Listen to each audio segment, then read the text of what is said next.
Bonjour à toutes et tous. Bienvenue dans La tête d'un CEO, le podcast qui vous inspire à entreprendre.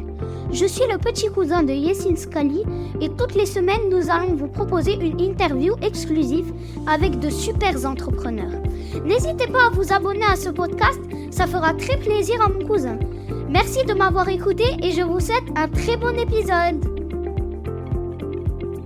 Les amis, ce podcast vous est proposé aujourd'hui grâce à notre partenaire du jour. On parle de Hello with a W, donc avec un W. Ce sont des bureaux exceptionnels en plein cœur de Paris et tout un tas de services pour que vous puissiez bosser dans les meilleures conditions. C'est quoi leur particularité ? Ils sont présents à un seul et unique endroit. Le Sentier, le fief historique des entrepreneurs. Pour info, Hello accueille des clients de toute taille. En général, leurs clients ils cherchent entre 15 à 250 postes avec un abonnement hyper flexible. Bref, si vous souhaitez bénéficier de bureaux canons en plein cœur de Paris, mangez sainement et surtout travailler avec des Français, ça se passe chez Hello. Leur site c'est hello avec un w.io. Encore une fois, merci à Hello de nous permettre de réaliser cette interview qui, je l'espère, vous inspirera à votre tour. Bonne écoute à tous. C'est quoi le premier impact que vous avez eu ? Combien de temps ça a pris avant d'avoir vraiment un impact ? Et peut-être que l'impact, il est juste... il se palpe pas, mais tu dis, ok, au bout de 3 meetings, tu comprends que les personnes en face de toi... Tout à l'heure, tu as dit ça, le poil à gratter. Tu es en train de me dire que les marques de fashion n'étaient pas conscientes de leur impact ? En fait, quand on s'est lancé... c'était... Et d'autant plus, je me rends compte avec le recul aujourd'hui, c'était quand même vraiment tôt par rapport au secteur et à sa maturité. Donc en fait on est arrivé, voilà, on était un peu les premières à aller demander... Trop tôt ? Alors, trop tôt ? Ça dépend comment on le perçoit. Peut-être que d'un point de vue business, ça peut être perçu comme trop tôt, puisque du coup c'était un moment où en tout cas pour avoir un mode de rémunération, etc., il y avait encore, on va dire, de gros challenges à lever. Mais du point de vue de l'impact, du coup, on a quand même été un peu des catalyseurs de la transparence dans le secteur. On a été les premières, en fait, à aller à la fois, en commençant auprès des consommateurs, vraiment venir les questionner sur leurs besoins d'information. On allait sur le terrain, on allait regarder comment ils achetaient des vêtements, ce qu'ils lisaient sur les étiquettes, ce qui comprenait des étiquettes vertes avec marqué ces vêtements green, etc. Enfin voilà, vraiment... nous pencher là-dessus sur leurs habitudes de consommation pour les vêtements.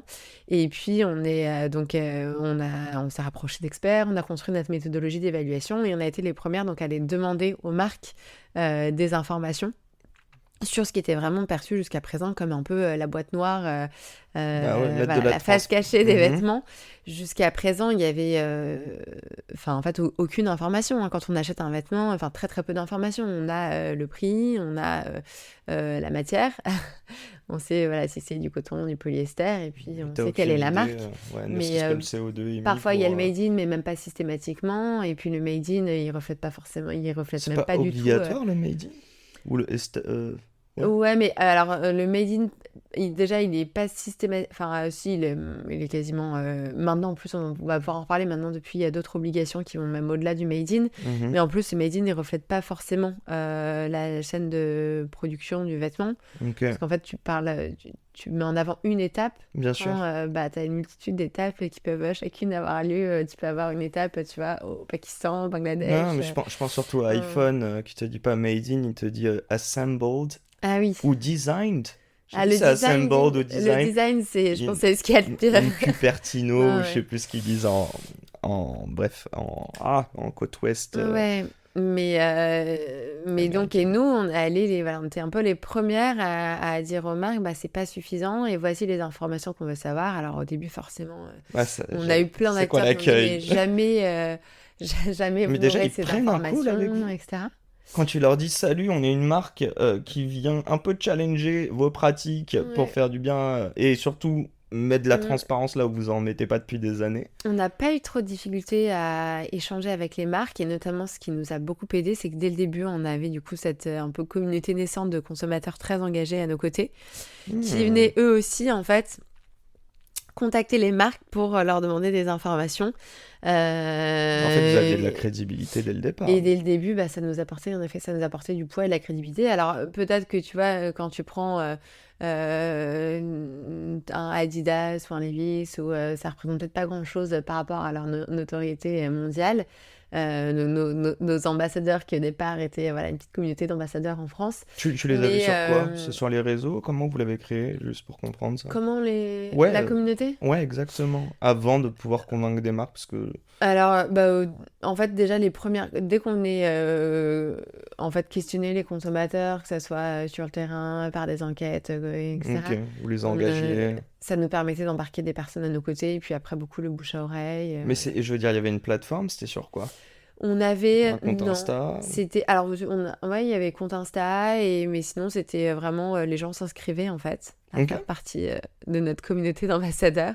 Très cool. Et après, on les sollicitait, on les questionnait, ils testaient nos prototypes, etc. C'est quoi la taille critique? Le jour où tu t'es dit la commu est assez grosse, et c'est peut-être pas toi, c'est peut-être Ce qui est comment tu l'as intéressant, vu c'est que chez les marques. finalement, justement, ça re-questionne, tu vois, par rapport à ce que je te disais sur des marques comme Levi's, Adidas, etc., Mhm. c'est qu'en fait, il suffit parfois, t'as pas forcément besoin d'avoir encore des millions de consommateurs à tes côtés, ce qui aujourd'hui est le cas maintenant, hein, pour embarquer ces acteurs-là.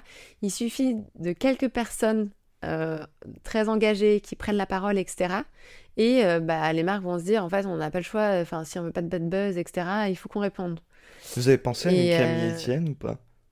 Je la regardais encore ce matin là, mais je sais Ouais, qu'elle fait non. un gros travail contre Total en ce moment. Il y a Ouais. le procès hier, mais je me dis ce serait une super Mm. porte-parole pour vous, non? Ouais, carrément. Après, on pourra aussi en parler, Enfin oui, ça serait une très bonne porte-parole. Et je pense Je mange qu'on des a eu perches. toujours un peu ce démarrage où vraiment c'était démarrage par la communauté qui nous a positionné dès le début comme très engagés, voire militants. Ouais. Et après, avec les mois et les années, aujourd'hui, on se rend compte que pour que le secteur puisse vraiment évoluer, il faut aussi accompagner les marques et leur donner les moyens de s'améliorer. Et donc, on a dû aussi un peu, on va dire, retravailler notre positionnement pour pas juste être perçu comme l'acteur qui va leur taper sur les doigts. J'allais dire la police, quoi. Exactement. Mais leur La dire, répression.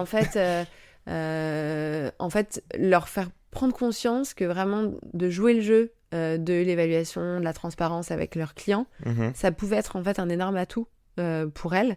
Et que ça peut être aussi d'ailleurs dans le marché actuel. En gros, le marché de la mode, c'est un marché qui rencontre des difficultés en ce moment, dont les règles sont complètement changées avec l'émergence de nouveaux acteurs comme à la fois donc ce qu'on appelle l'ultra Shein, fast là, fashion. ou Shein, Exactement. Genre Shein ou Oui, Temu, je sais pas. Désolé à Shine qui à chaque fois doit croire que je parle d'eux, donc je parle de la néobanque, alors que pas du tout. Je parle des autres. Je comprends. By the way, je ne comprends toujours pas comment même des influenceurs peuvent te proposer. Je trouve les prix sont tellement dérisoires que tu te dis c'est pas possible, mec. Genre Ouais, quand tu payes un comment, trajet de métro à 2,15€ et que tu peux acheter un t-shirt à peut-être parfois Ouais, moins cher que ça, tu te dis c'est ouais, bizarre c'est quand vrai que même. la comparaison est bien trouvée. Non, mais exactement, quand tu sais tout ce qu'il y a derrière un vêtement, c'est pas possible en fait Mm. qu'un vêtement soit fait dans de bonnes conditions et terminé à ces prix-là, quoi. Et donc, en effet, avec ces nouveaux acteurs, le marché doit aussi se réinventer. Et nous, on est convaincus que c'est aussi justement en arrivant à En embarquant faire moins tout le mais monde. mieux, des produits de meilleure qualité, plus durables, et que du coup, l'importance à la fois de se renseigner, d'évaluer ses produits, de transmettre les informations, c'est vraiment ce qui peut permettre aux acteurs qui ont une volonté de bien faire les choses de s'en sortir. Pourquoi? Je sais que c'est un parti pris hein, de pas vouloir aller taper sur les doigts des méchants, de ceux qui font du mal, mais plutôt de les sensibiliser, pardon, les embarquer, bosser main dans la main plutôt que les afficher. J'aimerais te poser déjà une première question. Qu'est-ce qui vous a inspiré dans ça? Ouais, alors, déjà, dans ce que tu dis, il y a quand même eu un peu un virage et il y a deux parties dans notre activité, puisqu'on a donc cette application mobile historique où, pour le coup, en effet, on ne demande pas trop enfin même on ne demande pas leur choix aux marques, et c'est les consommateurs qui demandent leur notent, évaluation. ok. On signale aux marques en avance qu'elles vont être évaluées, on leur envoie les infos en amont, etc. S'il y a des retours, elles peuvent nous les faire, mais avec des documents preuves. Mais donc c'est indépendamment en fait de leur volonté. Et on a cette deuxième partie de notre activité où on évalue vraiment chaque vêtement, chaque article. On pense que c'est hyper important parce que c'est aussi sur chaque produit final que se fait la différence selon Bien sûr. sa matière, sa chaîne de valeur, etc. Et pour pouvoir vraiment agir au niveau des vêtements, des productions et donc aux prémices, pour bien le faire, il faut être capable d'avancer avec les marques et de les embarquer dès le début, dès les moments où elles font des choix de conception. C'est là votre business model? Alors, on fait pas, nous, pour info, on fait pas de conseils parce qu'on veut pas être conseiller et évaluateur. Il y a conflit d'intérêts. Bien sûr. Donc, Auditeur et conseiller. exactement. On a ce qu'on permet aujourd'hui, c'est on a une sorte d'outil SaaS, une interface qui permet aux marques d'évaluer leurs produits selon notre méthodologie. Et d'ailleurs, la méthodologie, elle est open source, elle est publiée, n'importe qui peut tester. Mais donc en fait les marques payent un droit d'accès à la fois pour cet outil SaaS qui leur permet d'ailleurs aussi justement de faire ce qu'on appelle de l'éco-conception pour pouvoir améliorer leurs produits et voir voici les notes de mes produits, j'ai peut-être 40 sur 100 en moyenne, et si je vais monter à 60 sur 100, comment je m'y prends? Et du coup regarder si je relocalise ma production, si je fais labelliser mes matières, si je fais... Ils ont toute cette data. En fait, c'est un peu la question que je me posais. Est-ce qu'ils savent réellement que le t-shirt référence XYZ, là, en fait, je sais pas, l'émission de CO2, parce que lui est transporté depuis le Bangladesh, je ne sais où, versus la Chine. Tu vois, est-ce que c'est aussi granulaire, quoi? Alors justement, ça c'était notre grosse difficulté au démarrage, et encore aujourd'hui, c'est l'une des difficultés qu'on rencontre, c'est qu'en effet, y a beaucoup de marques qui n'ont pas la donnée, enfin du moins qui n'ont pas la... En fait, on est sur, du coup, on a fait le choix, on est sur un système... on va dire péjorant, où quand t'as pas l'information pour un produit, t'as zéro. On peut pas mettre les points. Tu mets zéro? Oui, donc tu mets zéro sur le barème, quoi. Okay. Voilà. On part des informations péjorantes, et c'est ce qui se fait dans les systèmes d'évaluation, souvent des produits, leur impact, c'est plutôt standard comme fonctionnement. Mais en effet, c'est vrai que ça fait partie un peu des défis pour les marques, c'est d'avoir cette information-là. Ce qu'on voit quand même, c'est que le fait d'avoir une évaluation qui peut être réalisée dès le début, même quand tu as une information partielle, ça vient justement aussi motiver la recherche d'informations, parce qu'en fait, du coup, ça donne un sens et ça donne une direction, et tu vois qu'en fait, sur tel critère, j'ai une mauvaise note parce que je manque d'éléments, et c'est peut-être là-dessus qu'il faut que je mise à fond pour aller me renseigner et me rapprocher de mes fournisseurs, etc. Donc, en effet, l'un de nos impacts, c'est vraiment de catalyser cette recherche d'informations qui est menée par les marques. Et c'est la fin de cet épisode. Si cet épisode vous a plu, n'hésitez pas à nous soutenir en nous mettant 5 étoiles sur les plateformes, en vous abonnant évidemment et en nous laissant des commentaires. Hâte de vous retrouver la semaine prochaine. Ciao!